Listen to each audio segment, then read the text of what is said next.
आजादी के बाद भारत को $1 ट्रिलियन की अर्थव्यवस्था बनने में 60 साल लगे थे। आप बिल्कुल ठीक सुन रहे हैं, 60 साल लगे थे। इसमें करीब 17 साल पंडित जवाहरलाल नेहरू के रहे, लगभग 16 साल उनकी सुपुत्री इंदिरा गांधी के सरकार के रहे, 5 साल उनके पुत्र राजीव गांधी भारत के प्रधानमंत्री रहे। लेकिन उनके कार्यकाल में भारत की अर्थव्यवस्था मिलकर $1 ट्रिलियन के आसपास भी नहीं पहुंची थी। भारत को यह आंकड़ा छूने के लिए वर्ष 2007 तक इंतजार करना पड़ा। इसके बाद 1 ट्रिलियन से $2 ट्रिलियन की अर्थव्यवस्था बनने में भारत को 7 साल लगे, यानी 100 लाख करोड़ रुपए और आगे जाने के लिए 7 साल और लगे। फिर 2014 तक भारत की जीडीपी $2 ट्रिलियन की थी। यह तब जब मोदी सरकार आई थी, तब हम $2 ट्रिलियन की अर्थव्यवस्था थे।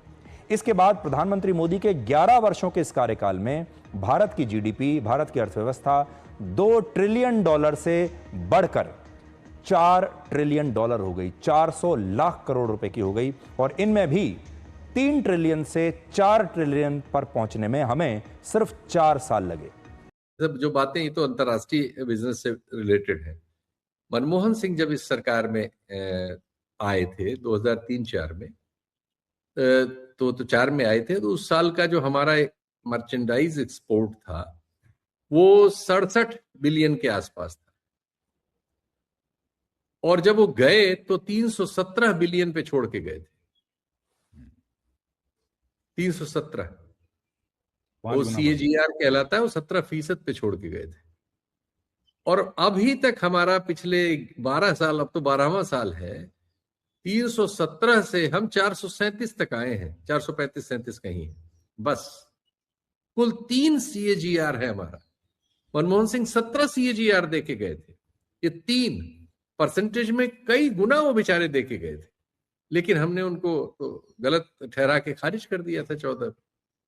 जो ये आए हैं, इसका क्या जवाब है आपके पास? इससे ये सब आंकड़ों का कोई जवाब नहीं देते, तमाम बातें।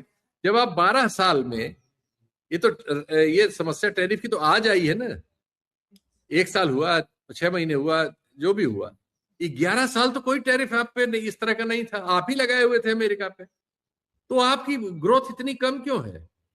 अब टैरिफ लगे हुए दौर में आप इससे ऊंचा कूद लोगे? आप ये पूछो। ये मैंने एक्सपोर्ट का आंकड़ा आपको दे दिया, गूगल कर लीजिए, लगभग